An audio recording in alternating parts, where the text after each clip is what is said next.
I want people to understand this ordeal. It's taken a toll on both of us. Casey Anthony's parents respond after 15 years of allegations. I've gotten blamed for something I didn't do, and it tears me up inside. This can change our life. This is serious. This is their final response.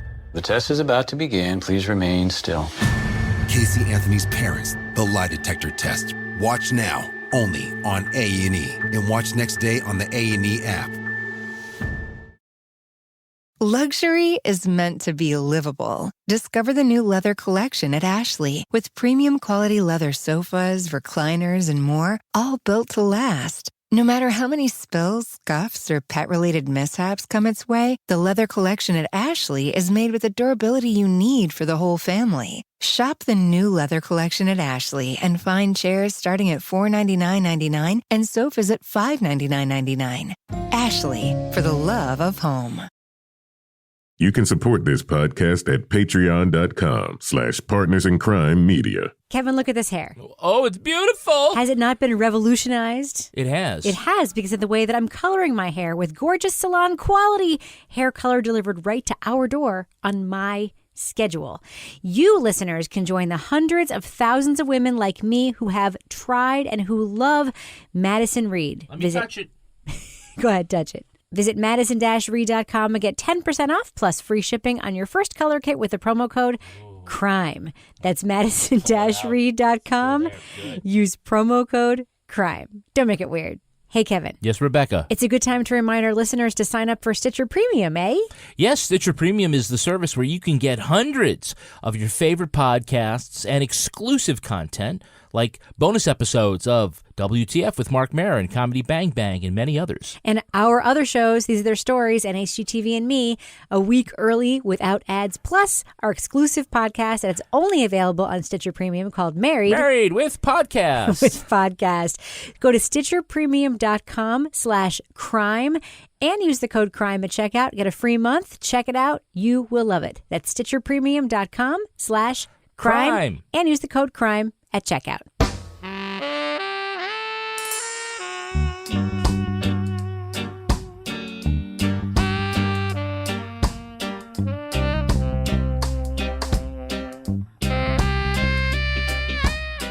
I'm Rebecca Lavoie, and this is Crime Writers On, the podcast about other podcasts and also about true crime, pop culture, journalism.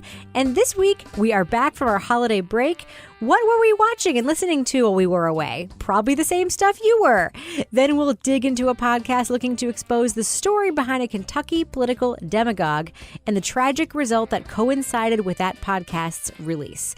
Joining me to dive into all that is my true crime co-author, real-life husband, champion hair of the dog drinker, and host of These Are Their Stories, the Law & Order podcast, Kevin Flynn. Hello, Kevin. You talk about hair of the dog like on New Year's Day, I'm the one who needed it. But we both know. We both know. Who really needed the hair of the dog. Let's just say I woke up on the couch with a bowl in my lap. It was definitely me. Also with us is journalist, true crime author, licensed private investigator, former defense investigator, and frozen pipe winter warrior, Laura Bricker. Hello, Laura. Hello. I'll save it for the podcast because, boy, the pipe story has only gotten better today.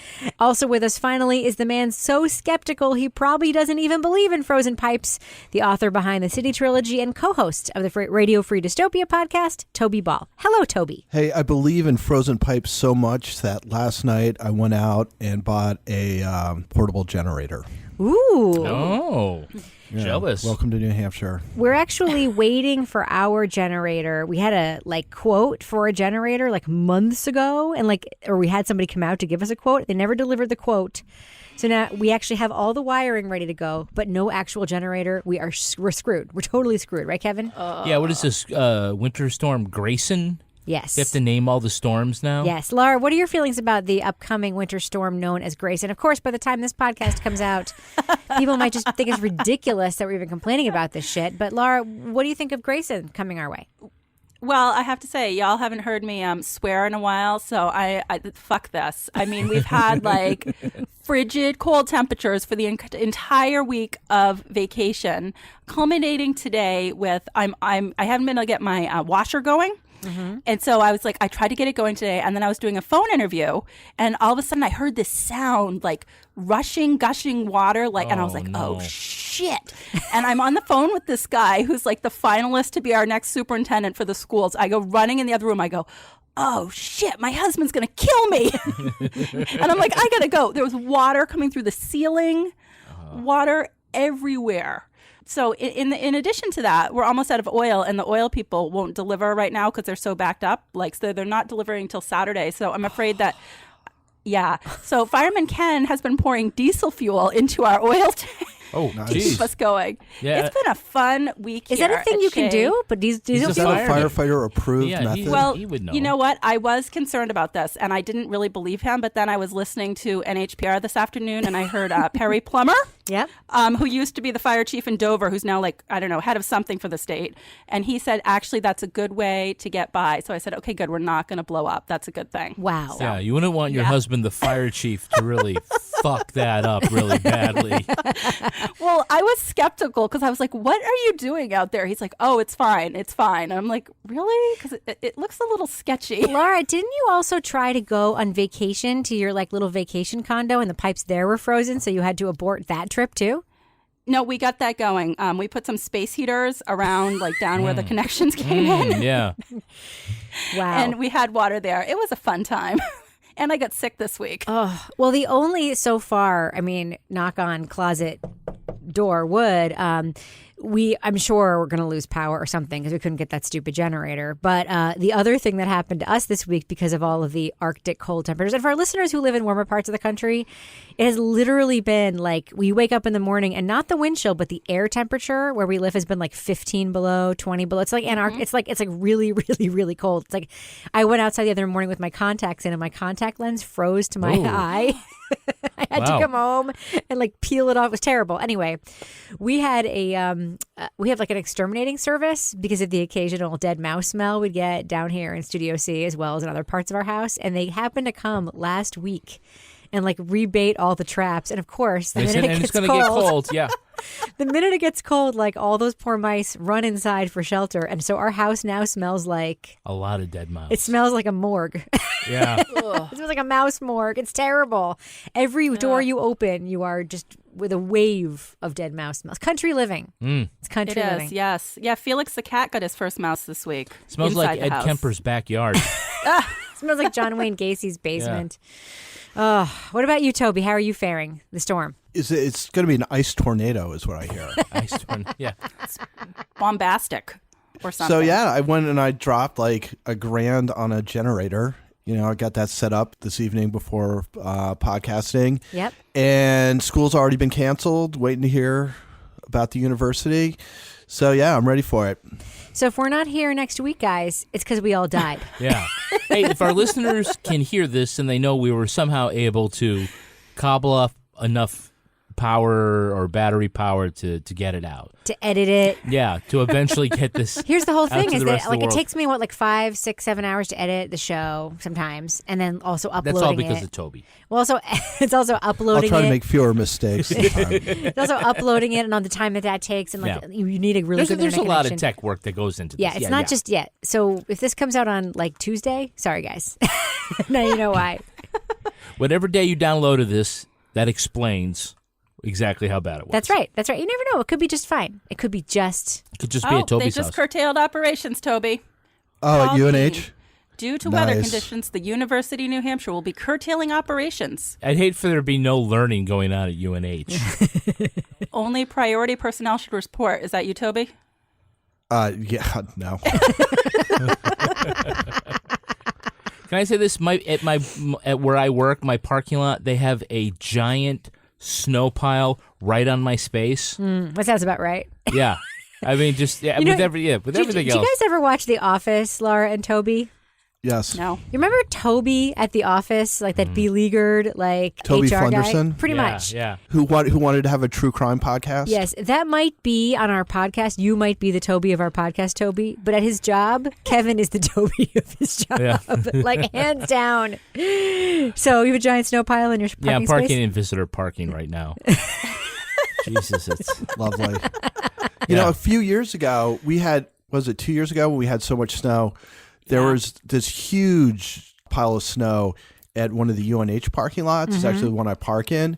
And I don't know if this is true or not, but they said that some kids had hollowed out part of it and had like sort of carved out benches and stuff and had a party inside this snowdrift. Wow.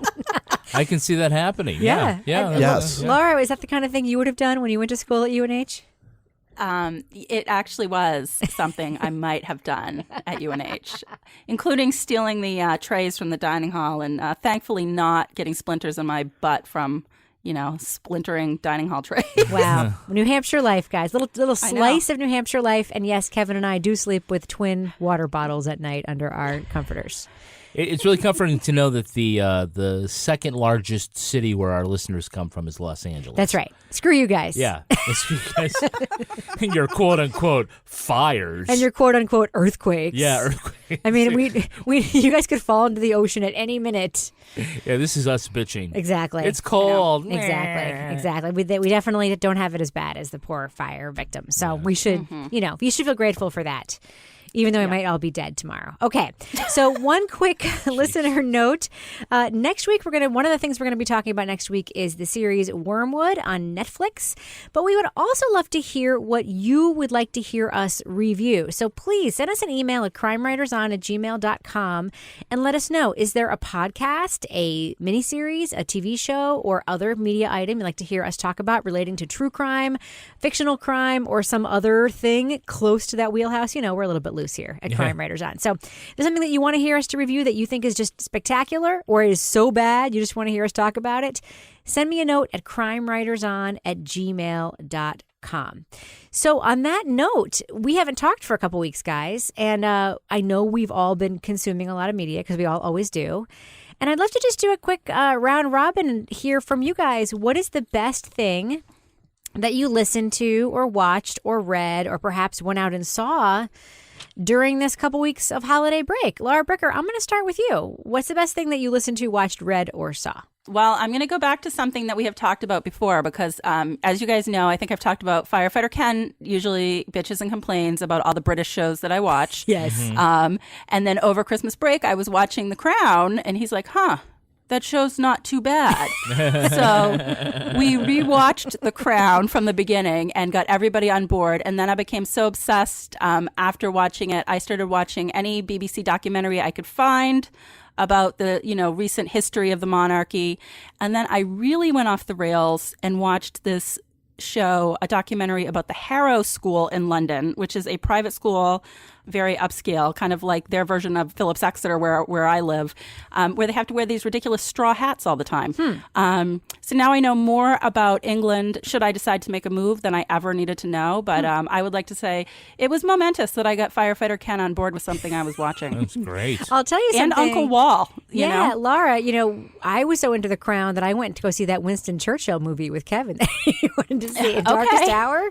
If you like The Crown, you might like that movie as well. It was pretty good. God damn it, the two of you both took my thing. Well, do you want to just go ahead and pile on to what I was saying? No, just go right to Toby. Doesn't matter now. What did you listen to, watch, read, or go see during the holiday break that you'd like to recommend to our listeners? I binge watched The Crown, which is about Queen Elizabeth. Did you really watch it?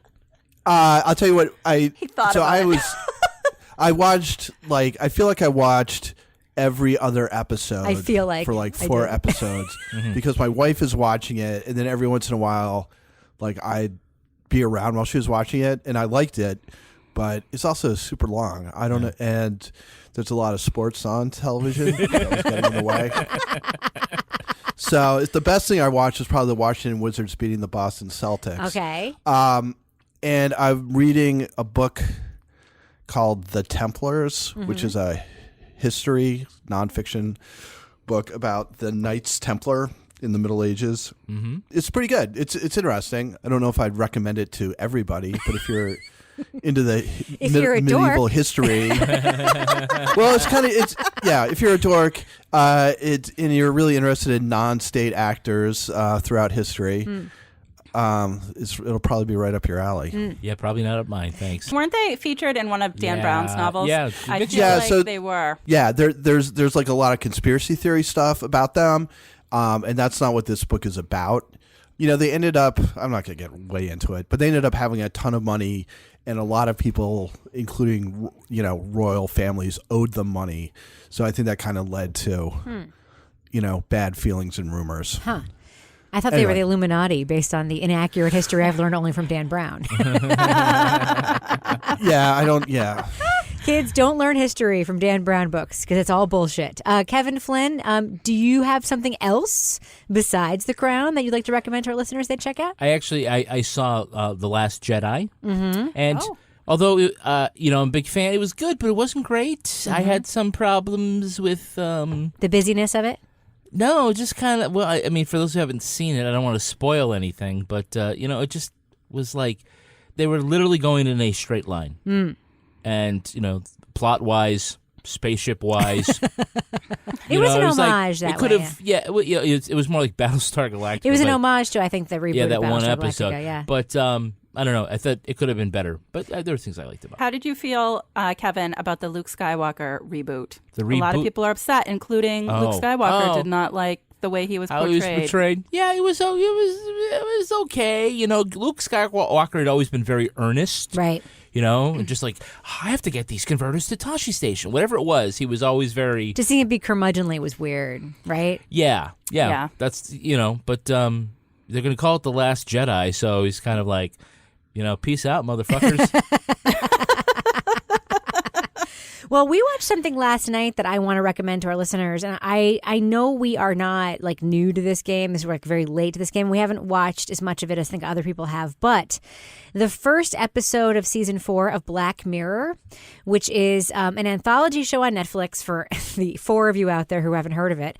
It's an anthology show on Netflix similar to like The Twilight Zone, except it's all about technology and the, fun, like fantastical, sometimes scary, sometimes creepy, sometimes cool stories about consequences of technology. Social media, the internet first age, episode of season 4 was brilliant. It was so good. And because each of these is a standalone episode, you can just dip in and watch any episodes you want of Black Mirror. There was an episode called San Junipero, which I believe won an Emmy last year. It was a standalone episode from last season, which people really, really loved.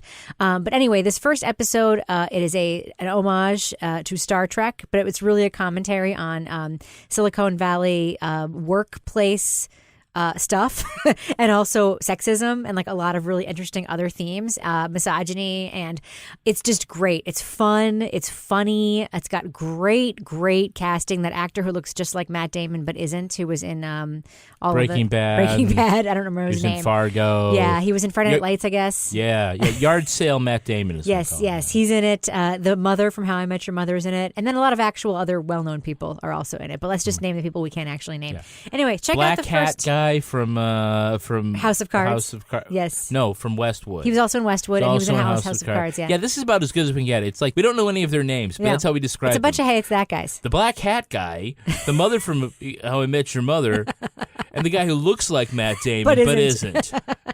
Way to go, IMDb. A lot of great casting in this episode. Yes, very so. Anyway, check out the season's premiere of Black Mirror. It is just fantastic. Didn't you enjoy that, Kevin?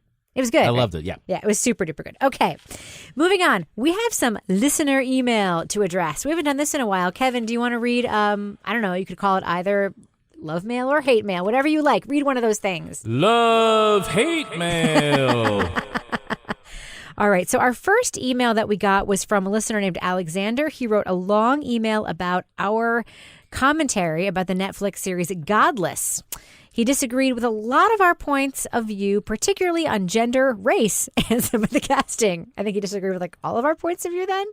But he also brought up another interesting point worth discussing on the importance of fathers. Quote, how the absence of a father can stunt a boy's growth and the presence of a good father allows a boy to flourish. Both seen in the case of Truckee and how bad fathers can have corrupting influences. In the case of Frank and his gang, the town needed men, but they needed the right kind of men. The Quicksilver security men were scoundrels. Roy was who they needed in that moment to protect them. He also talked about the importance of male characters in a story designed around an all-female town. Question, Toby, I feel like I'm being set up asking you this question. By the way, full disclosure, Kevin wrote this question for me to ask. Do you think there is an importance to portraying male characters in a story designed around an all-female town? What do you think about Alexander's points? Let me think for just a second. I wouldn't characterize it quite the way he characterizes it. Like, I don't feel like the point of the final shootout was that they needed men to protect them. As a matter of fact, it seemed to be kind of the opposite. So the father thing, there's a point as far as like the fiction goes. Again, it was another thing that maybe they could have played up a little bit more, but there just weren't that many kids in that town. It was basically whitey. Yep. But there's no other like young men who seem to be struggling without their fathers. And for those who haven't watched, the kid's name literally was Whitey. I just don't want people I'm not in the way. Whitey over there. And then like Truckee. Yeah. Why do they have these strange names for these kids? Like he gets sort of a brief surrogate father. Mm-hmm. Yeah. So I don't know if that was sort of a conscious theme. And if it was, they didn't do a whole lot with it, like a lot of other themes. Yeah. What do you think, Kevin? I actually liked Alexander's point on this, which is why I brought it up. We were looking so much in our criticism and appreciation of the show on the female themes, which are obviously the predominant ones. That no, they're not. They're not. Obviously, they're marketed that way, but they were not the predominant ones. Oh yeah, I'll give you that. That right. If we never saw any of the marketing, we might have approached it. Everybody might have approached it a little differently. However, this idea about the influence of fathers, it's a smaller thing, but I do like how he laid it out. That's right. Each of these male characters had a father figure, and one did them wrong and one did them right. And so, especially when we have a lot of strong female characters, and there's an awful lot to look at and talk about, pick apart in that. Some of it we liked, some of it we didn't. I think this was, an excellent piece of criticism that was overlooked. And even though Alexander didn't agree with us on a lot of the other stuff, I liked what he had to say about that. I love Alexander. I love that he listens to our podcast, and I love that he took the time to write an email about our criticism. I respectfully disagree with everything he said in this email. I still liked Godless. And I'm going to say the next thing that I want Toby to watch is Lonesome Dove. Because I know how much Toby loves Westerns. Yes. And then we'll watch The Thornbirds. No, I think Toby likes good Westerns. I think Toby just doesn't like Westerns that don't do anything new, is what I'm hearing. It was what I heard last time we talked about Godless. Right, Toby? Yeah, I mean, they're definitely, like, there are Westerns that I like. It just wasn't that one. Yeah, no, I think that Alexander, his point is valid through his gaze, but that is a distinctly male gaze. The importance of fathers. Oh, wait. Context. This was one paragraph in a very long email. But the importance so Alexander didn't come in with that. Okay, I did read the long email. We got to cut the guy a break I respectfully disagree. I think the importance... You disagree with this? I think the importance of do you fathers... disagree with this? I do. Oh, okay. I think the importance of fathers is an overdone, overblown, tone-deaf theme to put on television in 2018 when there are so many other opportunities to tell stories that are about marginalized people, especially in this time in history in America, like women. I don't think that makes it good. I don't think it makes it better. I think it actually speaks to why I don't like it. But Alexander, I like you. I do. I promise. I like you a lot. But Rebecca has to have the last word. But you have a male gaze. All right. So Laura, Wade, our listener Wade, had a new idea for a Crime Writers On t-shirt. Of course, you can check out our swag shop at Threadless by visiting our website, crimewriterson.com, because we put out a call for t-shirt ideas. His idea was to have a shirt front with large, bold font says fuck, and under it /Laura Bricker, as if you were a quote from you. What do you think, Laura? I think that's pretty fucking awesome. And I would like to wear it during the snow apocalypse, tornado, whatever is coming our way. The bombogenesis? Yeah. Yes, I would like to have the fuck t-shirt for that. Could be a graphic of a broken pipe on there, too. Yeah. Yeah. And a cat eating Laura's dead frozen body. Yeah. Oh, no. We also got an email about Voyeur. Of course, that was another Netflix show that we watched. That was the one about Gay Talese and that whole voyeuristic weird motel. Anna sent this email. We know that the Voyeur stories may not have all been true, but Gay Didn't know that until recently.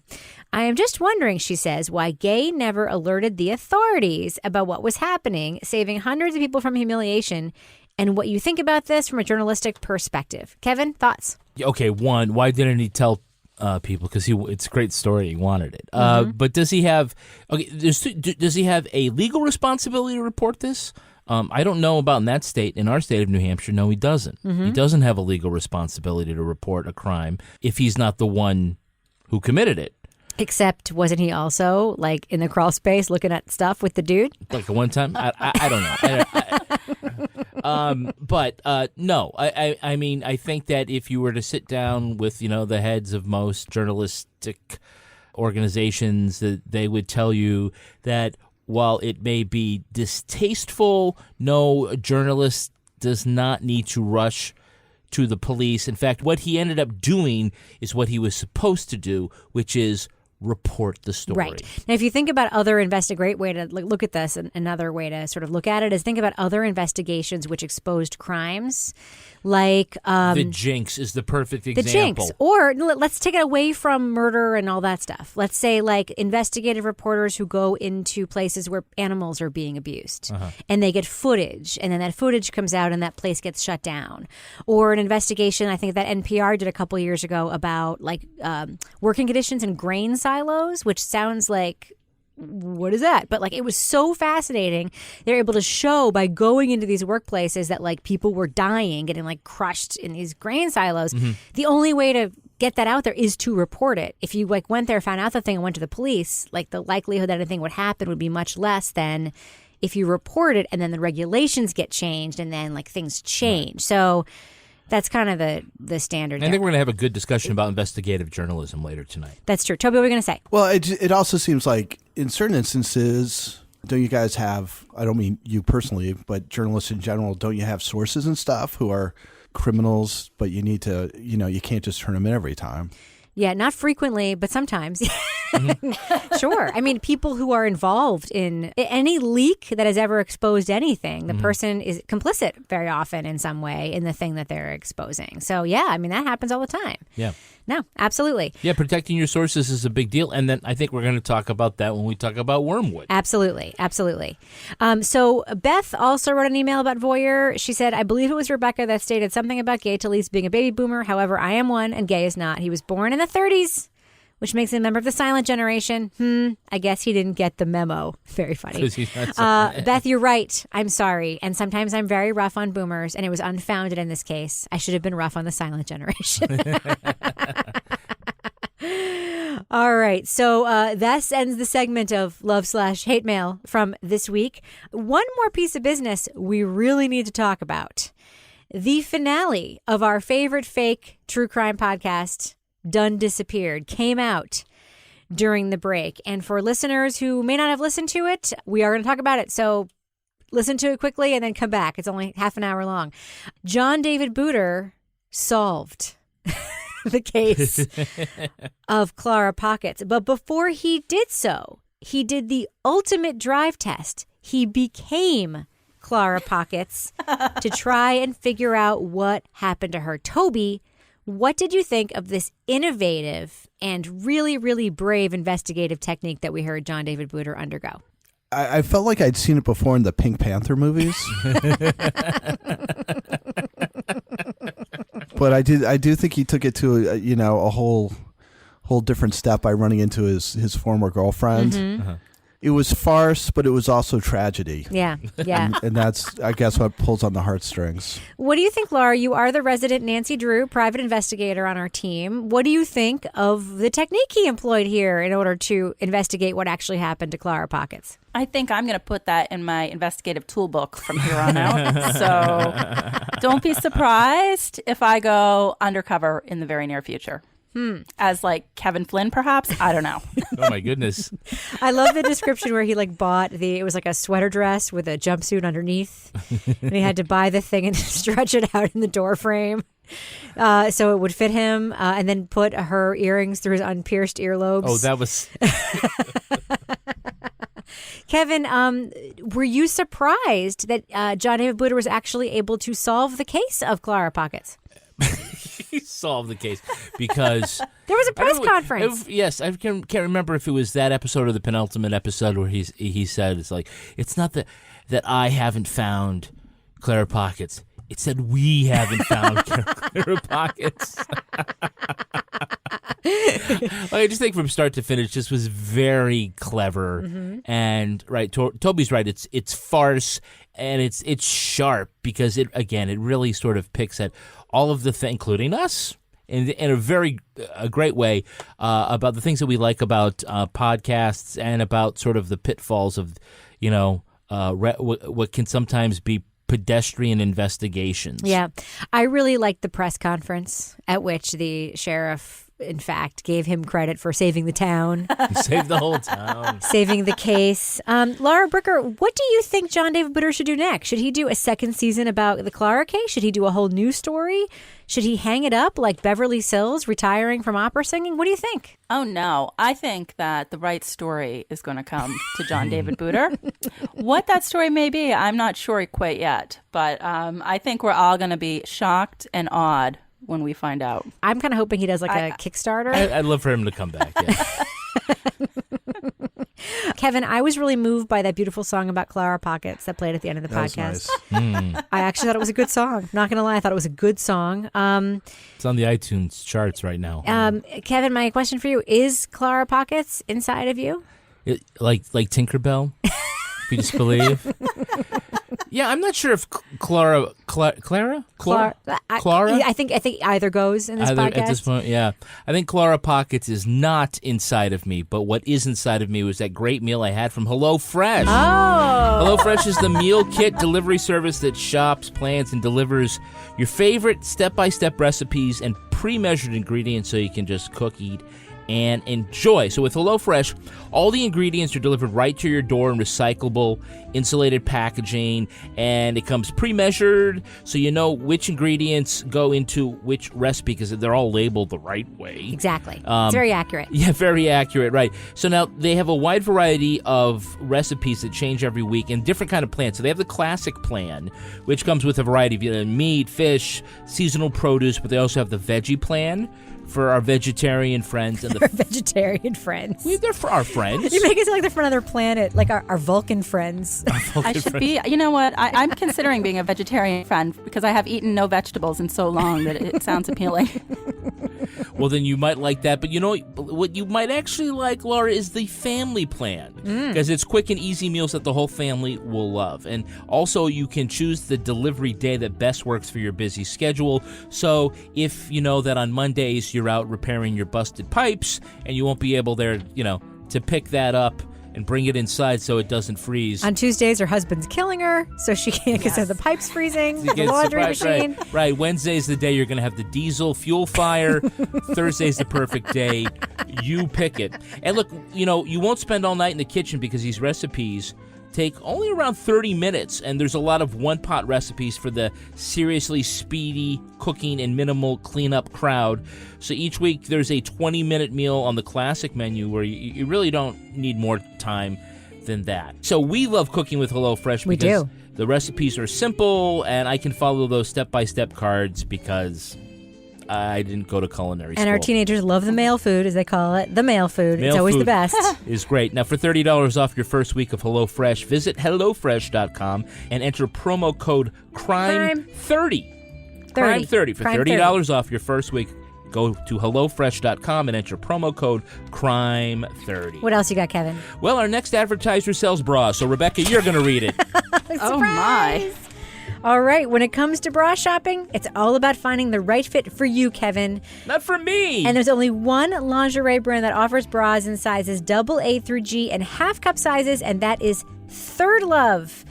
Did you know that most old school bra brands carry only 15 sizes, Laura? Did you know that? I did, because I think Oprah was big on this a few years ago, yes. Well, Third Love has 60 sizes, including half cups. Had never heard of half cup sizes? Mm-mm. That's because no one else makes them. Oh, I was asking that. Third Love knows. So is there like A and a half? Yes. A and a half? A point and a half? A plus. A plus? A minus? To find the bra you've been waiting for, all you have to do is answer a few simple questions from Third Love's Fit Finder quiz. It takes just 60 seconds, and you can do it all from the comfort of home. So you'll never have that awkward fitting room experience again. You know, where the woman's like, hi, can I get you more sizes? No, I don't actually know. And you're like, I can't open the door because I'm literally trying on bras. I'll just throw them over the dressing room thing. It's a nightmare. And bras, Laura, you know, you go shopping for bras that come on those stupid little plastic hangers in the store. You can't put them back on, so you have to deal with real people. Not with Third Love. Not with or Third you don't Love. try them on and then you get the wrong size Exactly. after you've had children. And then you get the fourth boob, or you get the back boob or the side boob. None of that will happen with Third Love. This year, make the change. It will change the way you think about bras. Go to thirdlove.com/crime now to find your perfect fitting bra and get 15% off your first purchase.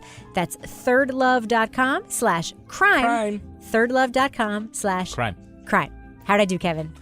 I would have done better mansplaining bras, but I think it was good to let you get the first crack at it. Thank you. All right, well, let's move on and talk about our review of the week. We're going to talk about a new podcast from the Kentucky Center for Investigative Reporting called The Pope's Long Con.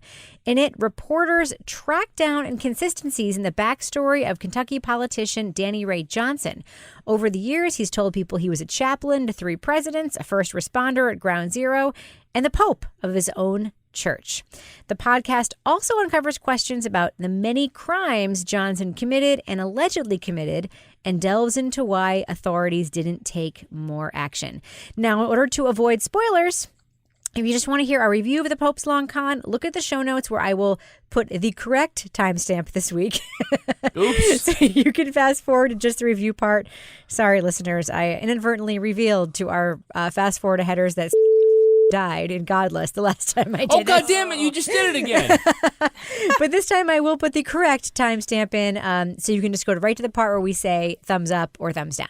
Now, we should just do the big spoiler right up front. I think we should, because there's a lot to talk about this podcast. But I think the biggest thing to talk about is the fact that the podcast subject, Danny Ray Johnson, shortly into the podcast, after 2 episodes or so, there's an announcement at the beginning of the 3rd episode that he has committed suicide.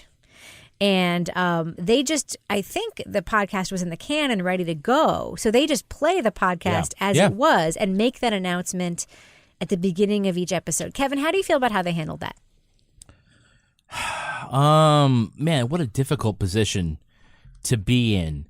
You know, I think that it was probably best that they just released the rest of what they had. Yeah, all at once. All at once. You know, if you're spreading it out week after week, I think that would probably look a little tasteless. Yeah. They've done their reporting. They can put it out. And, you know, you also could tell, they didn't retrack it. Yeah. Because there were a couple of lines that were just kind of weird. Yeah. Well, I mean, not just referring to him in the present tense. We're going to try to reach out to him to see what he thinks about this. Yeah, you know, some of the things. But they left it intact and they went on. And it just ends up sort of leaving other questions that don't have anything to do with the content of the podcast for us to ponder about, you know, the responsibility that organizations may bear when this kind of thing happens, and the point of continuing it if, you know, the goal is to affect some positive change.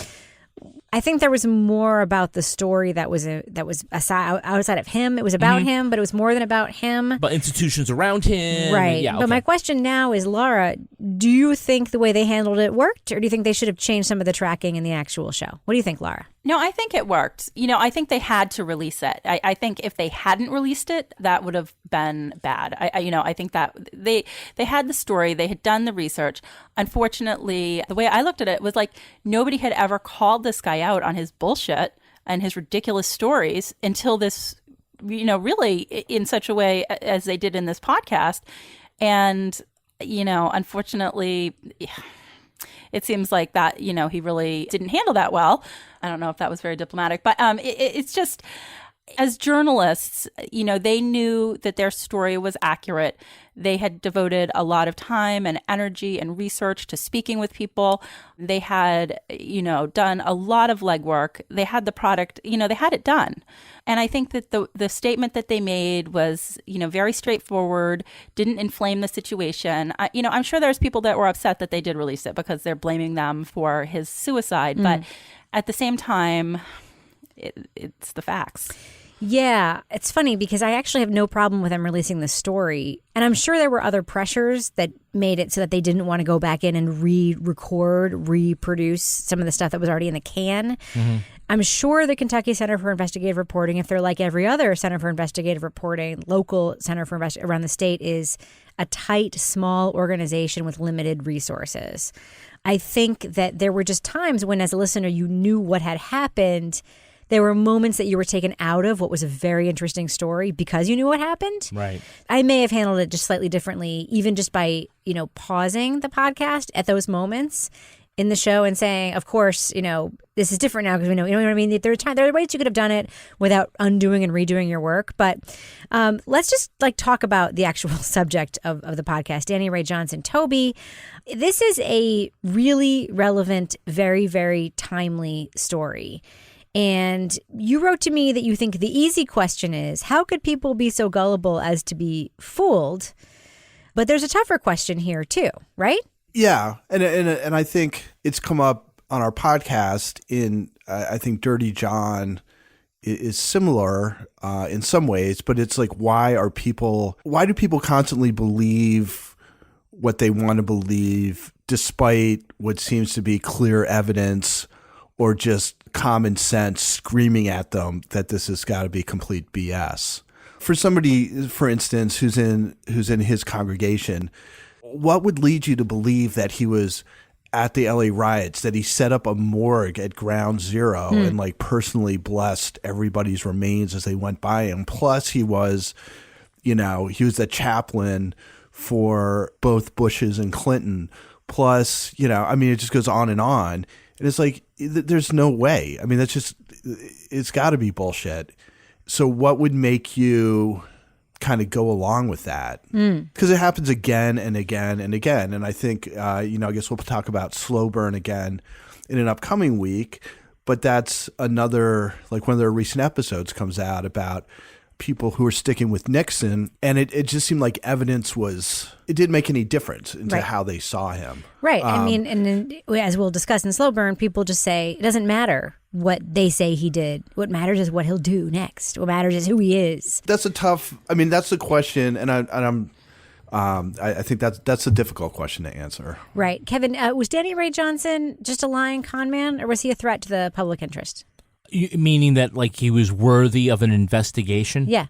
I think it would be one thing if he were, well, I don't know. It was elevated because he was an elected official. Right. So whose responsibility is it to hold him to task? Is it journalist responsibility? Is it? Yeah. It ends up being the question: is it the people around him, the citizens, people in his life who are supposed to call bullshit, or is it journalists? And I think again, when it comes to either you've committed a crime or you've run for office, or both, then definitely journalists should be involved in trying to suss that out and to put light, into those dark corners.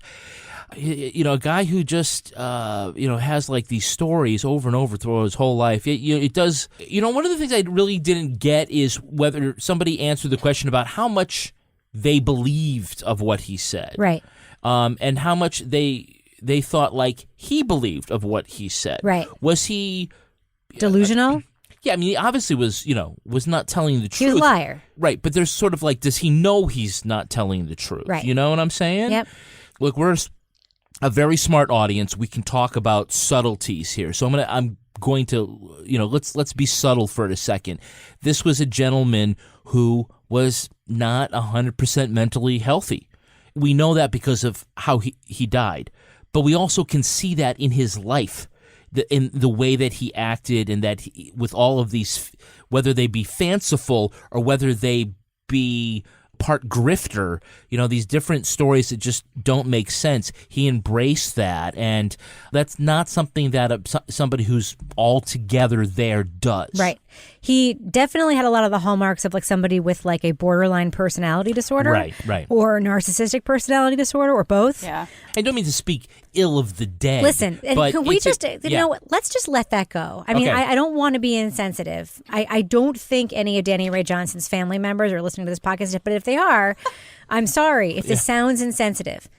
It's not speaking ill of the dead to say what the dead did. It's not. Yeah. And this is something that I actually, that bothered me about the disclaimer that they do in this podcast when they talk about his death, and they say, we're so sorry to hear about this blah, blah, tragedy. It's like, I'm sure that they were sorry. Like, nobody wants someone to die. But at the if same it were time, not for the podcast, would he have killed himself? well, I don't think they were blaming. I don't think so. He wrote a suicide note kind of specifically targeted at the podcast.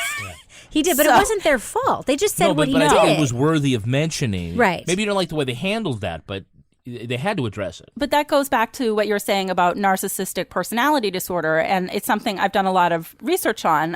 The biggest thing, that a narcissist fears is being exposed for who they really are. Right. Mm-hmm. And they're always giving off their version of how they want to be seen because of their low self-esteem. And so when they're exposed for who they really are, that's when they become dangerous. Right. And that's unfortunately, I think that's what happened. Yeah, and I think it's interesting because one of the big themes, I think the thing the podcast was going to be about, and it ended up being about this, except that I think the suicide, what's interesting is I think that the podcast sounds different because of the suicide. Mm-hmm, right. What the podcast was going to be about, because they set it up at the beginning, was how do we stop people like this from getting elected, like liars? This guy is a liar. And we've gotten a couple of emails of people saying like, this podcast is just full of allegations. And I'm like, no, they actually did a lot of real reporting. And one of the reporters in this podcast, R.J. Dunlop, is a 3-time Pulitzer Prize finalist. Like, he's a real investigative reporter. They interviewed 200 people for this reporting. The other reporter in it, Jake Ryan, not of 16 Candles, but this other guy, the reporter Jake Ryan, also really great. I'm sure he's good looking, though. They're saying what happened. They're not making allegations. They are actually saying what happened. They're backing it up with police reports. They're backing it up with interviews.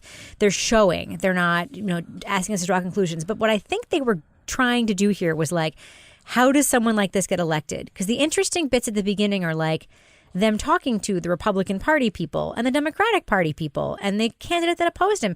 People who already, just months afterwards, didn't seem to remember that this guy was like throwing a complete like trash heap of a campaign and like just misremembering it and letting it go. And plus they have 100+ legislators in Kentucky.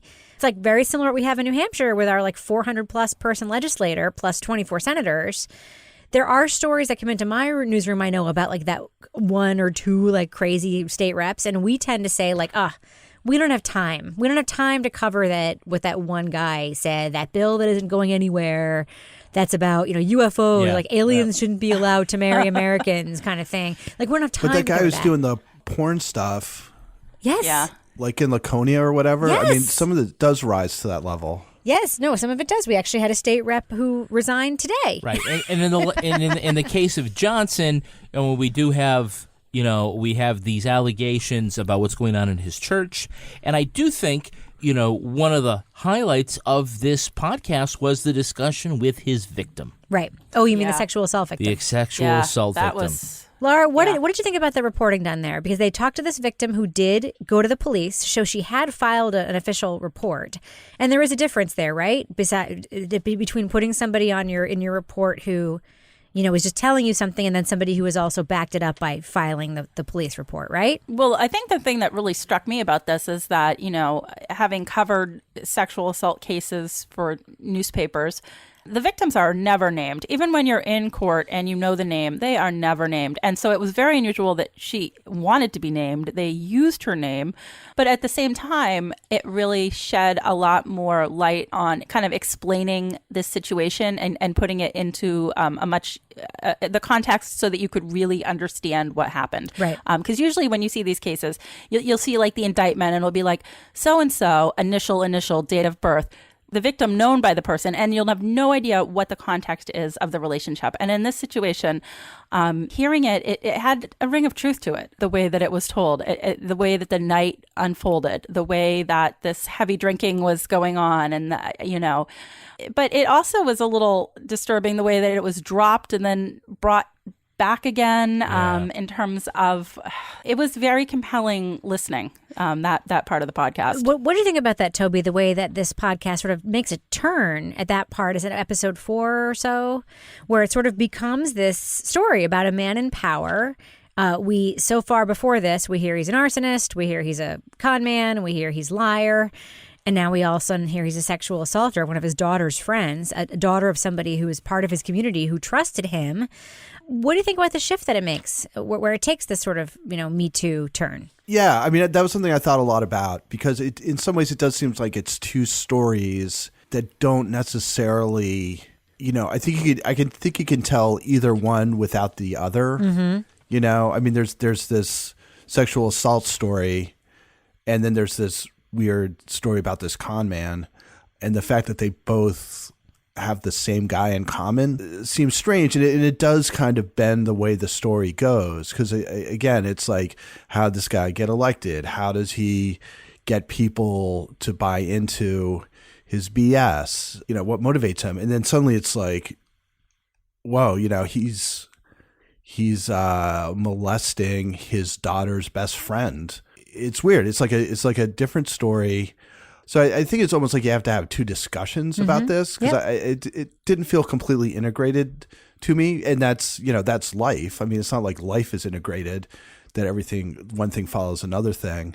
I think that was one of the things that I liked a lot about the podcast, is there is just like, I feel like you could talk about this for like 3 or 4 of our episodes, because it brings up so much stuff that you could kind of go in depth on, which we don't have enough time to do. You said a little while ago, Rebecca, that the sort of the thesis statement of the podcast was, how did this guy get elected? Right. I think that it was way much broader than that. I think that they said that. If that were the the thesis, then the answer is, it's all because of you voters, whatever, that handful that you did it. It was much more about, how did this guy and all the institutions around him, why did all of those fail? Why was he able to skirt the law? And why wasn't, his flights of fancy, why weren't they vetted and caught by people, or at the very least, cared about by people? Or why were there no consequences to those who might have suspected or discovered? And I think that we saw that most, not in his election, but in the fact that the police, for whatever reason, seemed to not pursue any further, action regarding the sexual assault. This very the point where the victim said that she wasn't aware that the most minor charge was brought and then never pursued. Right. Against, she would have pushed for more if she had known what was going on. I think that's the thing. And I think that they did a pretty good job of going into that. And you're left with the question, like in every investigative report, why are you doing this? Why are you bringing this to light? Are you hoping to change something? Well, you can't change anything about Mr. Johnson because he's dead. Right. But can you change the way political parties are structured? No. In that one place in Kentucky, maybe you can. Well, I think when they were doing the investigating, they probably did think that exposing this guy, I mean, he committed suicide after it dropped. Mm-hmm. Yeah. And not even the worst stuff. That came later. This was all sort of the vanity things that were exposed. He posted it. Do you want to hear what he wrote in his suicide note? Yeah, go ahead. Yeah. So he posted a suicide note on Facebook. He shot himself on a bridge over the Salt River. And I think it was after the first 2 episodes had dropped.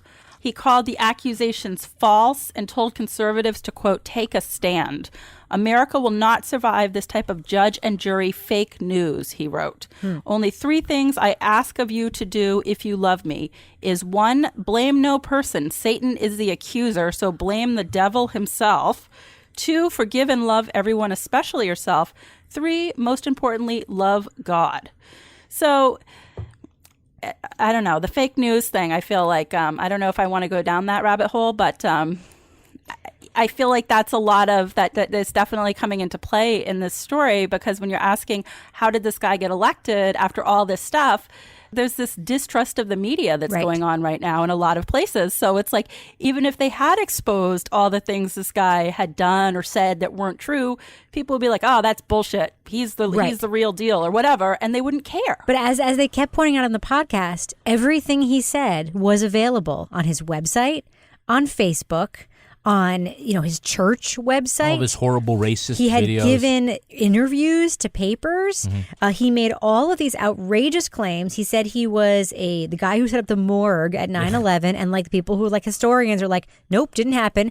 He said he set up these safe zones in the LA riots, and like a guy who was there setting up safe zones was like, nope, he didn't do that, and there were no such thing as the kind of safe zones he was talking about. Like, but it was all available. It was all out there. And I like how they call him like a Forrest Gump. That he kept falling into these, but I kind of think it raises the question too of like, is there just too much out there now in this like state of media where like you can post 1 million videos of yourself online, and there's 1 million things to read, and the news cycle is 24 hours that like. But in 1994, you could have gotten away with saying I was at the LA riots. Sure. Or even in 2001, you could have said I was there. A lot of people did pretend that they were there. Yeah, but you can't get away with that now because of social media and because of the ease of which it is to you would think you could get away with it. But we also just almost elected a senator in Alabama who had a ton of stuff that was out there and available and reported on, and was still almost elected anyway. But if he did that right now, right, or you try to claim that right now, you think it would have made a difference? Within the bubble. Do you bubble, think it would have made a difference in this election? Seriously, do you think it would have made a difference? In this Kentucky election? I think the whole point was that it wouldn't have made a difference, and it didn't make a difference. I don't think it's about the election. I think it's about the institutions around it. I think while the evidence is there, it doesn't make a hill of difference. Right. Don't you think that's kind of the point? Again, it goes back to the first question. It's like, if you can go online and somebody says, I never said that, and then you can go and see where that person said that like 2 months ago, and you decide that doesn't matter. Right. And I think that's where we are. Right. I think it kind of goes again and again. I mean, they talk about, I don't want to get all into the politics and stuff, but they talk about tribalism, and that you support people who you feel believe the way that you do, and are willing to overlook personal failures on their part because you don't want a person who doesn't believe the way you do to have that power. Right. And I think that's kind of, at this point, there's just so much evidence of anybody who says anything, who's running for anything of consequence now. You can always find stuff, and if they contradict themselves, it's easy to find evidence. Right. I don't think people care. I don't think they do now either, but I also think I don't think this is new, and this is another reason why I want to come back to the podcast Slow Burn and discuss it a little bit next week, because that podcast is showing that this is not new in some really interesting ways that I find relevant, cool, and it's also just a beautifully told story. So, well, this guy, he's no longer with us. The podcast, though, is, and our listeners have the choice whether or not to check it out, The Pope's Long Con. It's not a super long podcast. Kevin, you and I listened to the whole thing on a day trip there and back. So I'm going to go around the horn right now and ask this panel, do you recommend to our listeners that they check out The Pope's Long Con, the podcast from the Kentucky Center for Investigative Reporting? Laura Bricker, I'm going to start with you. I do. Like you said, it's short. It doesn't take a lot of time to listen to. It's an interesting story. It's really, for me, I always love, and I've said this before, these stories of people who are leading like the double life, or, that are exposed for something like this. And this one had some pretty fantastical claims that he made about things he did that were very interesting. But it's also an important story in this time that we're in.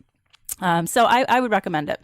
Toby, what about you? Do you recommend to our listeners that check out The Pope's Long Con? Yeah, well, I listened to it. The first time I listened to it was, right after it first came out. A bunch of people recommended it, and I checked it out, and I really liked it. And I used to, when I worked in D.C., I worked in this, like, my first job was at a newspaper clipping service, basically. And so we get all these newspapers from all over the country, and the Louisville Courier-Journal, which I assume has some connection. Louisville Public Media is the co. Yeah, Louisville Public Media. Yeah. So I assume there's some, because the Courier-Journal was a really, really good newspaper, a really good local political coverage. So it was kind of cool, like, sort of getting a taste of that again. But then it had been so long since I listened to it that I listened to it again, and I still thought it was really good. So, thumbs up. I give it a thumbs up, too. And one of the things that I like about it is it doesn't do that thing that I think is very tempting to do in a story like this when it's told a little bit from the outside, where it's sort of like, look at these dumb assholes. Look what they did. Why did they do that? And it becomes like a tisk-tisk, to the people who voted kind of thing. I really don't like it when stories are told that way. There's a good reason why most people vote the way they do, because they have feelings, because they're real people with experiences. This story takes it from a different angle. It looks at the man and deconstructs him and shows exactly kind of like what is in his past, what he said, shows proof that it's not true.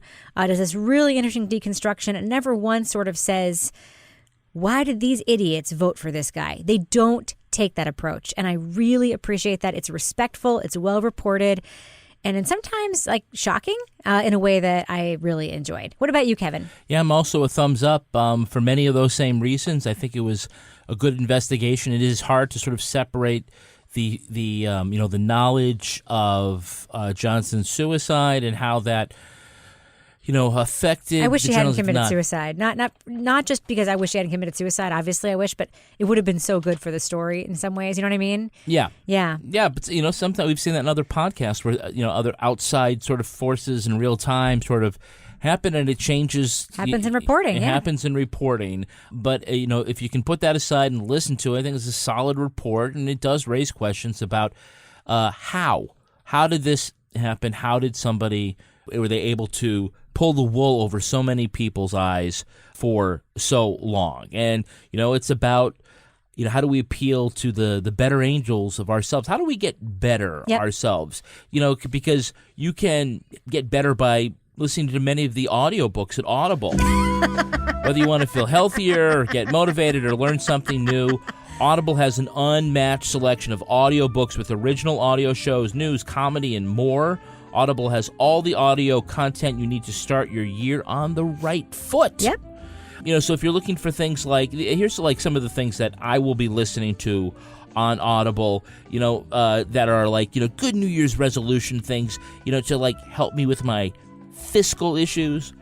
Rich Dad, Poor Dad is the title. To be a little more successful, the 4-Hour Work Week. Yep. Because who wouldn't want to have that? And to be inspired, The Power of Habit. Yep. So whether it's on your phone, through your car, from your tablet, or at home on an Amazon Echo.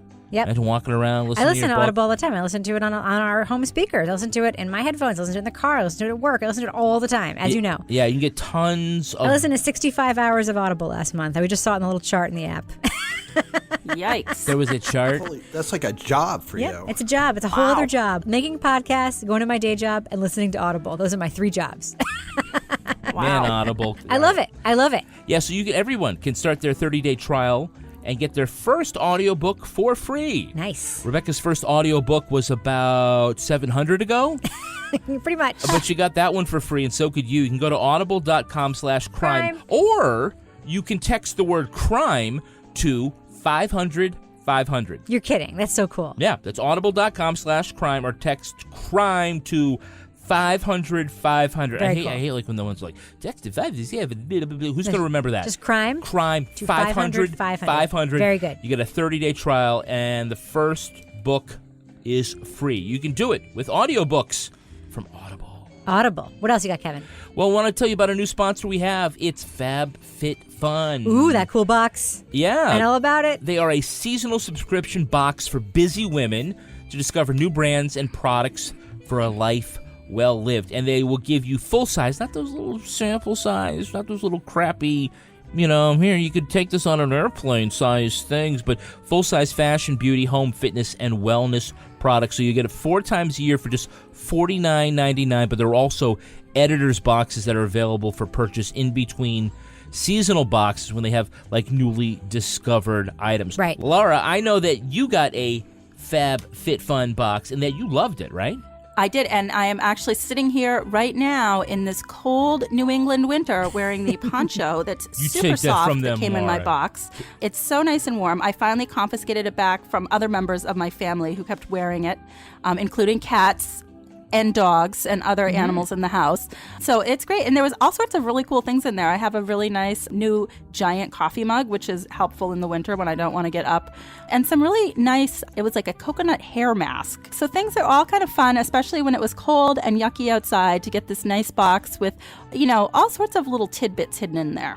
Man, you guys, that sounds cozy That AF. skincare products, it was really cozy. The winter box was great. Yeah, now if you haven't signed up yet, it's not too late. You can use the code CRIME to get $10 off your first box. Use promo code CRIME for $10 off the editor's box as well. That's $39.99, and it's over a $200 value. Wow. So go to fabfitfun.com to subscribe and use our code CRIME.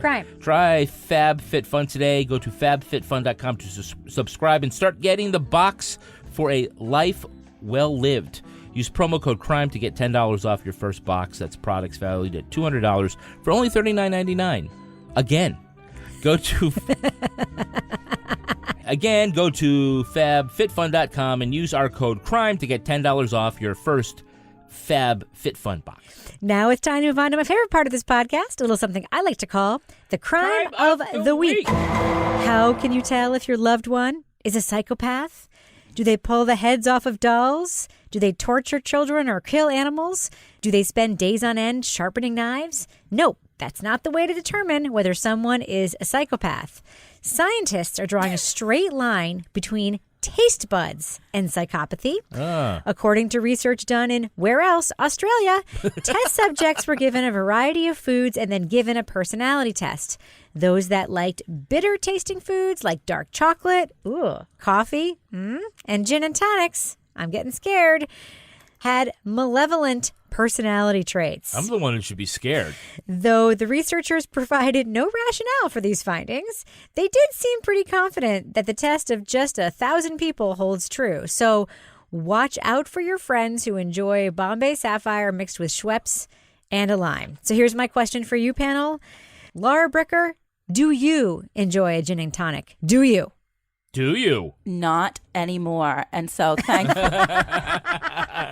let me just say, it's gone down in infamy. That was what I decided to drink when I turned 21. Oh. And I never again have drank a gin and tonic. Right. So, or killed somebody. You know what? Or killed somebody. So I could have been a psychopath, but thankfully I was saved. Yeah. So basically gin and tonic for you is peach schnapps for me is what I'm hearing. Toby Ball, do you enjoy gin and tonic? Do you? Do I? Yeah, gin and tonics and coffee is basically all I drink. Same. Gin and tonic, coffee, dark chocolate. He's like Winston Churchill. I am 100% a psychopath, Kevin. How do you feel about that? Kevin Flynn, what about you? Do you enjoy good gin and tonic? Do you? It's like an accusatory, do you? Do you? Do you? Have you or have you not enjoyed gin and tonics? No, I I'm going understand. to enjoy one as soon as we finish taping this podcast. Yeah, I understand. I make a pretty good gin and tonic. You do. It's not my favorite. I like things that are sweet and have double entendres. That's why I drink screwdrivers. And long, slow screws. It's your other favorite drink? Yeah, long, slow, comfortable screw. Slow, comfortable screws. Exactly, yeah, no, I love me a good gin and tonic. We should probably end it on that note, but before we do, Laura Bricker, is there a cat of the week this week? Yes. So one of our most loyal Twitter followers, Vintage Wingnut, I have no idea who this person really is. They have Beaker as their Beaker, who was once my son's imaginary friend. Poor Vintage Wingnut. Her sweet little, or his, I'm not really sure if it's a guy or girl, her cat was diagnosed with feline leukemia on Christmas Day. Aww. She was the sweetest, coolest cat on the block, and I'm convinced she's now hanging with Stampy in kitty heaven, wreaking havoc with the squirrels and mice. And she's a very nice calico kitty. So Stampy has a little girlfriend cat in kitty heaven now. So there you go. I feel sad. That's an awful thing on Christmas Day. Very sad. It sounds like one of those Hallmark Christmas movies, but about cats. It sounds like the one I watched on Christmas. Oh, just kidding. I don't want to confess to that. Laura Bricker, if listeners want to tweet to you about their cat or pet or lizard or chinchilla of the week, how can they find you on Twitter? At Laura Bricker. And Toby Ball, if listeners want to tweet to you to encourage you to drink more than just gin and tonics, coffee, and as I know you, like me, also enjoy a good Moscow Mule, how can they find you online? That was actually my question, is if there was some kind of correlation between Moscow Mules and anything. Hard labor. Double psychopathy. Hard labor, there we go. If you know the answer, you can tweet it to me at TobyBallNH. And Kevin Flynn, if our listeners want to reach you online, how can they find you on the Twitters? They can find me sipping drinks that have umbrellas in them at Kevin P. Flynn. You love the girl drinks. You love them. I does. And you can find me on Twitter and Instagram at Reb Lavoie. You can also check out my show, HGTV and Me. Please subscribe. It's super fun. You can also tweet to our show at Crime Writers On and join the fine folks on the official Crime Writers On Facebook discussion group, or leave a comment on our regular old Facebook page. Go to our website, sign up for our newsletter, buy some swag at crimewriterson.com, and get exclusive content at stitcherpremium.com/crime. If you love the show, tell a friend, leave a review, do all that stuff. Line production by the very handsome Henry Lavoie. Our theme song was performed by Rocksteady Freddy and the New York Ska Jazz Ensemble. This show was recorded in the currently unnamed studio, we'll talk about that next week, formerly known as Studio C, the closet in our basement where all of the exercise equipment from last New Year's resolutions is stored. On behalf of all the crime writers, thanks so much for listening. We will catch you later. Later. Thanks, Toby. Thanks for coming through for me there. Because Kevin just walked out. For my moment. He walked out because he has to catch the second half of SVU. So I appreciate it. Goodness. Yeah. Can you turn down your gain, please? Oh, God. I like his "oh, God" to me like it's my fault that he needs to turn down his gain. Well, last time it was turn up your gain. This time it's turn down your gain. He's so beleaguered. Yeah. Oh, my God. Well, I expect a certain level of professionalism. That's good. And we expect the same. Yeah, all right. Okay, here we go.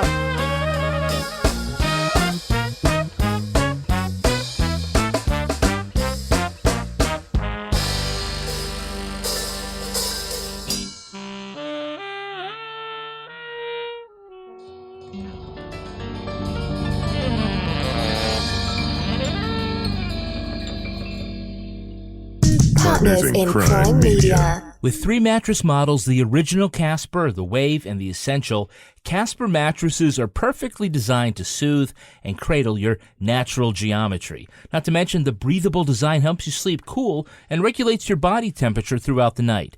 And it's delivered right to your door in a small, how do they do that, size box, with free shipping and returns in the U.S. and Canada. But the best part is that you can be sure of your purchase with Casper's 100-night risk-free sleep-on-it trial. After all, you spend 1/3 of your life sleeping, so you should be comfortable. We gave our kids a Casper mattress, and we are so jealous. Regretfully jealous. Start sleeping ahead of the curve with Casper. Get $50 towards select mattresses by visiting casper.com/crime and using crime at checkout. That's casper.com/crime. Offer code crime for $50 off your mattress purchase. Terms and conditions apply. Luxury is meant to be livable. Discover the new leather collection at Ashley with premium quality leather sofas, recliners, and more, all built to last. No matter how many spills, scuffs, or pet-related mishaps come its way, the leather collection at Ashley is made with the durability you need for the whole family. Shop the new leather collection at Ashley and find chairs starting at $499.99 and sofas at $599.99. Ashley, for the love of home.